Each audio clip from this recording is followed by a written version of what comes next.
आज हम लोग जानेंगे राजयोग से प्राप्ति अष्ट शक्तियाँ।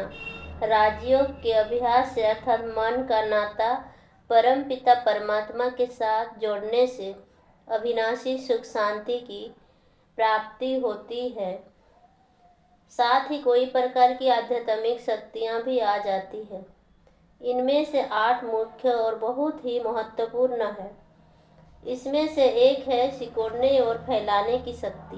जैसे कछुआ अपने अंगों को जब चाहे सिकोड़ लेता है और जब चाहे उन्हें फैला लेता है, वैसे ही राजयोगी जब चाहे अपनी इच्छा अनुसार अपनी कर्म इंद्रियों के द्वारा कर्म करता है और जब चाहे विदेही एवं शांत अवस्था में रह सकता है।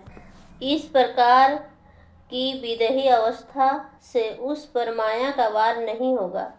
दूसरी शक्ति है समेटने की शक्ति। इस संसार को मुसाफिर खाना तो सभी कहते हैं, लेकिन व्यवहारिक जीवन में तो इतना वे विस्तार कर लेते हैं कि अपने कार्य और बुद्धि को समेटना चाहते हुए भी समेट नहीं पाते।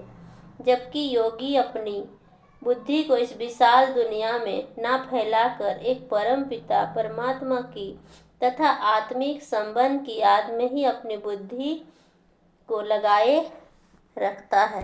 वह कलियुगी संसार से अपनी बुद्धि और संकल्पों का विस्तारा वह पेटी समेट सदा अपने घर परमधाम में चलने को तैयार रहता है।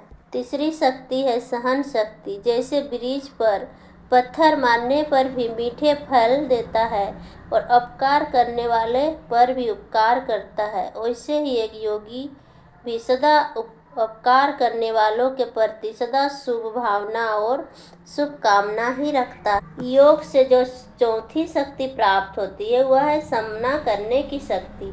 योग का अभ्यास मनुष्य की बुद्धि विशाल बना देता है और मनुष्य गंभीरता और मर्यादा का गुण धारण करता है। थोड़ी सी खुशियाँ मान पद पाकर वह